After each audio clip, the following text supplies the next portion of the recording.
The situation is becoming more and more serious. Russian scouts were on our side of the river last night, close to our encampment. Gauging from the footprints in the sand, it must have been a group of at least 20 men. What a fine mess we have gotten ourselves into. Should we fire at them? We are now no longer able to make a move without being noticed. They track our every movement with their Inferno scissor telescopes all day long.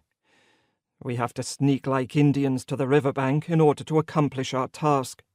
This is how I will have to map out the enemy's positions and establish the artillery sectors tomorrow, which should allow us to complete our assignment. I hope that will be the result. The 16th of June. What luck we have! I was able to finish my task without any disruption from the Reds, die Roten. I now also know the location of where we, along with our Pionieren, are going to traverse the river. Once again, we will be part of the first wave. Since the mission is intended to surprise the Russians, the attack will probably commence in a few days. The forest to our rear is filled with intense activity. Heavy artillery has been placed in position. Our panzers have also arrived. Flak cannons were set in place last night. There is a great deal of activity on the enemy side as well.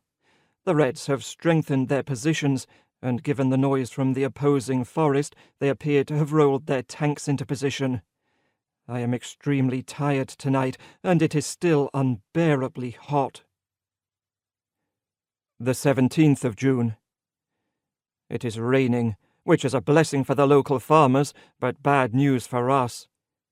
Where there were paths yesterday, there are muddy creeks today, which reach up to the top of my jackboots.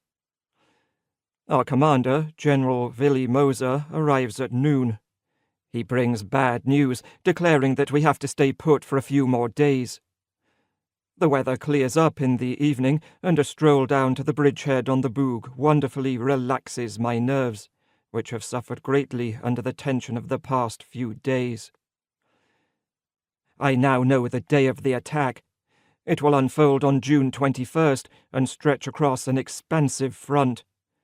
What will the following weeks bring? I think of my dear family with longing. As I have asked myself so often in the past, I wonder if my longing actually comes from simply missing the comforts of civilian life. I thought about this on my way down to the fortifications on the Boog. Such an idea is not possible. Time and time again I envision Rosel and Butsiban, daughter Erika. How else could the true love that speaks from each line of her letters touch me so deeply?